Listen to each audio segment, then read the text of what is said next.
अस्सलाम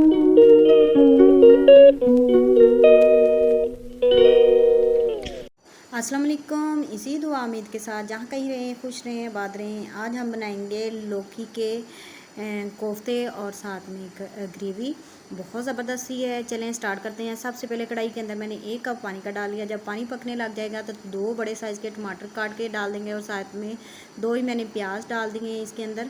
और चाहें तो आप लहसुन के कुछ जवे भी शामिल कर सकते हैं। मैंने अदरक यहाँ पर शामिल किया है। और साथ में ही हम डाल देंगे इसके अंदर टमाटर 2 मैंने लिए हैं और साथ में 3 सब्ज़ मिर्चें। अगर ज़्यादा आप पसंद करते हैं स्पाइसी तो उसी हिसाब से शामिल कर सकते हैं। तो यहाँ पर काजू डालेंगे हम, तकरीबन 8 से 10 दाने मैंने काजू के शामिल कर दिए और इसको कवर कर कर रख देंगे। तो यहाँ पर लौकी को मैंने कद्दूकश कर लिया था और इसका पानी हम अच्छे से निकाल लेंगे। इसको मैंने मखमल के कपड़े में इस तरह रख दिया था छन्नी में, तो फिर पानी निकल गया। हाथ की मदद से इसको दबा दबा कर इसका सारा पानी हम अच्छे से निकाल देंगे। तो यहाँ पर पानी बिल्कुल निकल गया था और लौकी ड्राई हो गई थी और यहाँ पर पानी भी ड्राई हो गया। प्याज टमाटर और जितने भी मसाले मैंने डाले थे गल गए हैं और इनको अब ठंडा कर कर हम जूसर में डालकर इनको ग्राइंड कर कर इनका पेस्ट बनाएंगे। यहाँ पर हम बनाते हैं कोफ्ते। कोफ्तों के लिए मैंने लिया है बोल के अंदर डालेंगे पुदीना और साथ में सब्ज़ धनिया। ये दोनों डालने के बाद इसके अंदर हम डाल देते हैं लौकी जो मैंने ड्राई कर ली थी और कद्दूकश की थी और इसको मैंने 10 मिनट के लिए छन्नी में रखा था और इसका पानी बिल्कुल ड्राई हो गया था। और फिर हाथ की मदद के साथ जो रह गया था उसको भी मैंने दबा कर निकाल दिया। यहाँ पर पेस्ट तैयार हो गया हमारा।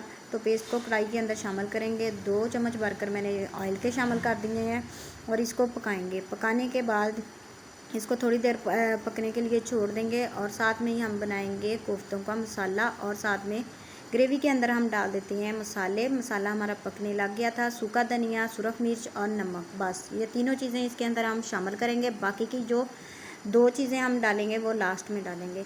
तो यहाँ पर दही का 1 बोल डाल देंगे छोटा। इसको मैंने अच्छे से फेंट लिया था और इसके लम्स ख़त्म हो जाएँ तो इतना पकाएंगे कि दही का पानी ड्राई हो जाए और ग्रेवी सी तैयार हो जाए। तो यहाँ पर इसको पकाने के बाद अब मैं बनाऊंगी कोफ्ते। कोफ्तों के अंदर इसके बेसन डाल देते हैं हम।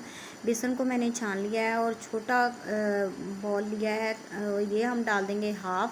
पहले हम हाफ़ डालेंगे। अगर कोफ्ते थोड़े से हमारे नरम हुए तो इसके अंदर थोड़ा सा बेसन और शामिल कर देंगे।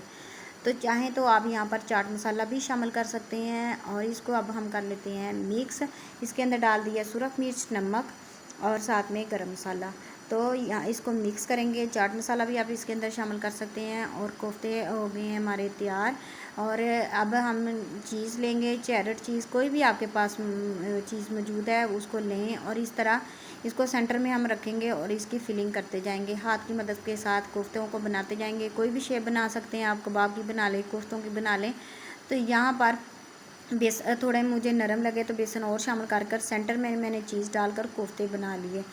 तो ये हम अब इनको फ्राई करेंगे। ज़बरदस्त से हमारे कोफ्ते तैयार हैं। 5 से 7 मिनट लगते हैं और कोफ्ते हमारे तैयार हो जाएंगे। जब ब्राउन हो जाएगी एक साइड तो दूसरी साइड को भी ब्राउन करेंगे। यहाँ पर लाइट थोड़ी मध्यम थी, ये ज़्यादा कलर इनका ब्राउन नहीं हुआ था और सेंटर से भी ये अंदर से पक चुके थे और चीज़ भी देखें कितनी ज़बरदस्त सी हमारी पक चुकी थी। और यहाँ पर ग्रेवी भी तैयार थी। ग्रेवी को मैंने प्लेट के अंदर निकाला और कोफ्ते भी डाल दिए और इसके ऊपर हम डालेंगे क्रीम। क्रीम डालने के बाद इसके ऊपर सब्ज़ धनिया डाल लें, सब्ज़ मिर्चें डाल लें, चाहे जो आपको पसंद हो। तो ज़बरदस्त से हमारी कोफ्ता ग्रेवी तैयार है और उम्मीद करती हूँ आपको ये रेसिपी पसंद आएगी। इंशाल्लाह आपके साथ नई रेसिपी शेयर करूँगी। तब तक के लिए अल्लाह हाफिज़। दुआओं में याद रखें।